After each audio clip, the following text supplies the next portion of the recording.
right, I'm Chris Avina with American Outdoor News. I'm here with my friend Guy Iaquinta, Yeah. uh, and we're here to talk about Long Island hunting. Guy, thanks for coming on. Oh, thank you for having me. I appreciate it.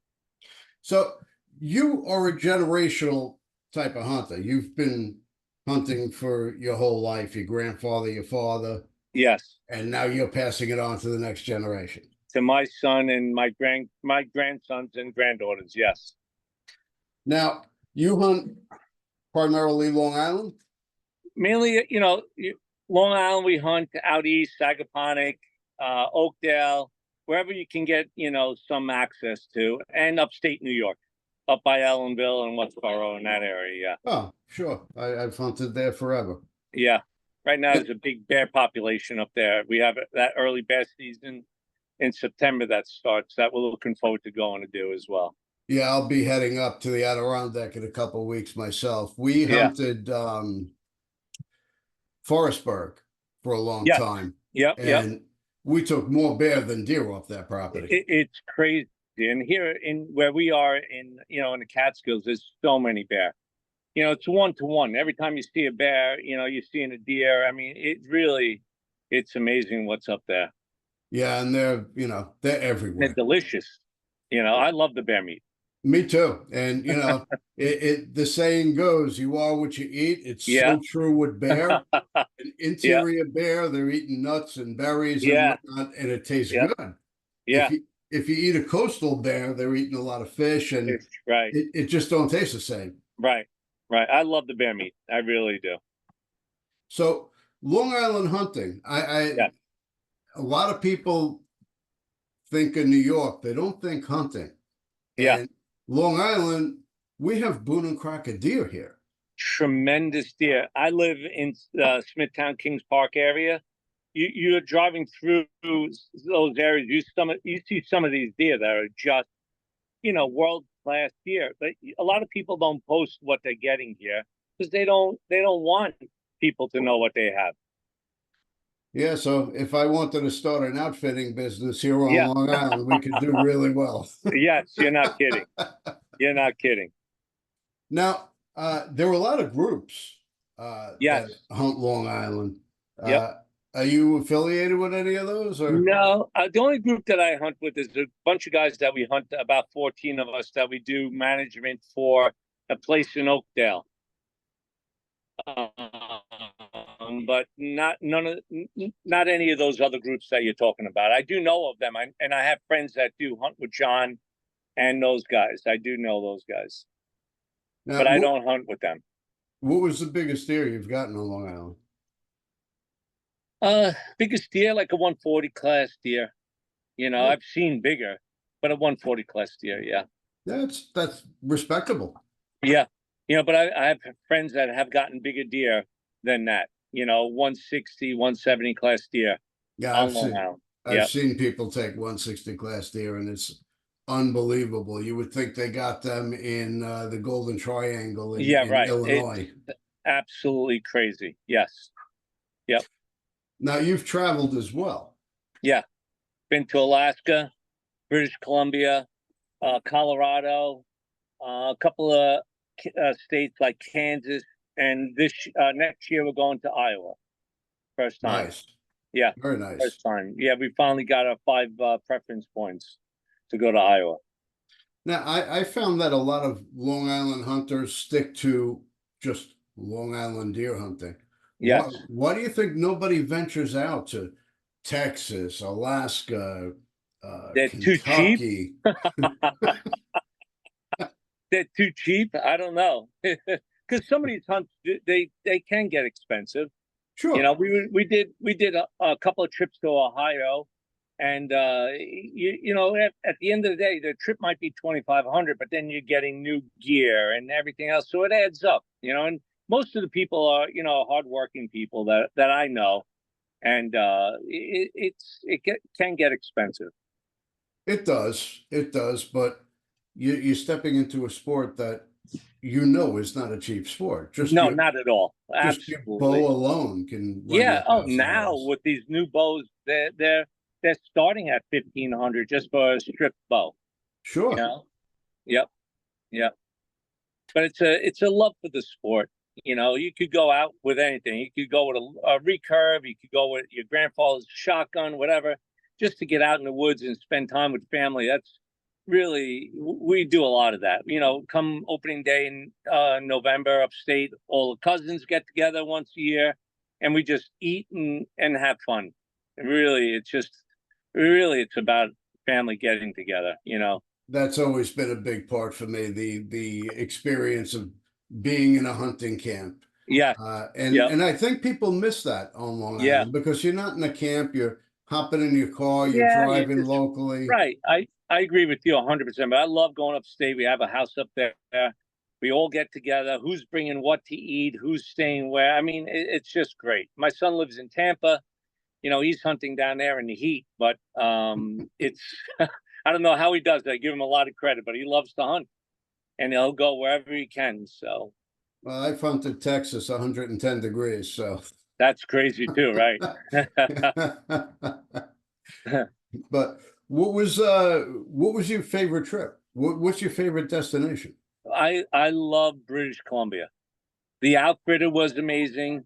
The country was absolutely stunning.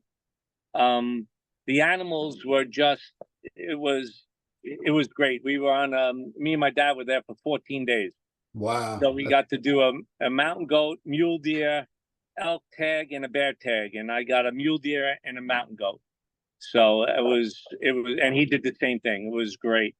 That's a Seen a nice bear, trip. he was too far away, but it's just absolutely stunning. And the outfitter was absolutely unbelievable as well. Now, to educate some of the people, say for Long Island, that have never stepped out of the area to hunt, how do they evaluate an outfitter and pick you know, pick the right destination, the right outfitter, bring the right gear? How do you assess that? The way the way we did it, my dad has been doing it before I have, so I just learned from him. And he started off with, you know, you run into people at the airport, you know, where they go, you see somebody in camouflage. Hey, where'd you go? How successful? We also have a taxidermist that sees where all the deer or whatever animals are coming in, Yeah. and find out, hey, where did these guys getting this? You know, where are you going to get all of this? So we started off with our taxidermist, Mario, wildlife artistry. He's now in Jersey, and he recommended us to, you know, start here, go there, going to Saskatchewan. The same thing. Went there for 7 years in a row. Great people, you know. But it's, you know, you got to go there with an open mind that there's not a deer or an animal behind every single tree. You know, you may not get something. There's a Yeah. good chance. Yep. You know that most people don't understand that it's hunting. Right. That's Just right. It's because you're not going shooting. with an outfitter doesn't guarantee you're going to fill Right. your tag. Yeah, absolutely. You're going to see stuff. You know, you're going to see stuff. We went to Canada. We had a bad experience on an Indian reservation. But you know, that was the only time out of all the years that we went. We just had one bad experience. You're going to have one. Yeah, Everyone's going to have one. yeah, absolutely. But I would start with your local taxidermist, see where these animals are coming from, and you know he'll give you at least the starting point. And then there's so much with the internet now that you can really look up and see what's out there. Yeah, but you know, it's hard to Yeah, tell from reading a recommendation. How do you know for sure? It's word of mouth. yeah, People recommend. yeah. I know a lot of outfitters. I'm on the board of directors for Dallas Safari Club. That's great.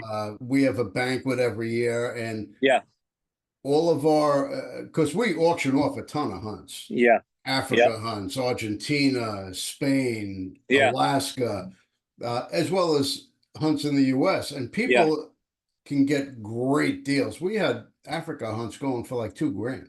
yeah. That's incredible. That really is incredible. Yeah, even spending 2,000 for a trip to Africa, you're still spending 10,000 at the end of Yeah, at the the end of the day, right? Yeah. But what do you have for this season? You going anywhere? This year, no, we're just going to be staying upstate New York and Long Island. You know, starting to put trail cameras out, starting to see what's out there now, And then next year is our trip to Iowa. You know, a friend of mine and his son and my son, the four of us are gonna head out there. That's what we're doing for this year. Do you Next year, go, do you go to any shows? we go to the Harrisburg show. Sure. Big Yep, the show. Harrisburg, which is nice to go to because you get to meet a lot of outfitters there too. Yeah. Yeah. You don't go to Safari Club International or I Dallas have Safari not Club. done that. No, I haven't done any of that. You know.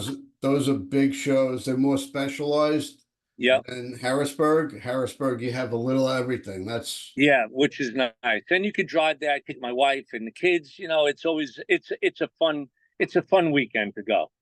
I do a 1 day turnaround. Yeah, I drive there, I see yeah. clients I need to see, and I'm out of Dodge. That's right.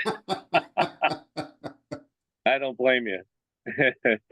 But all right, I appreciate you taking the time to speak to us today.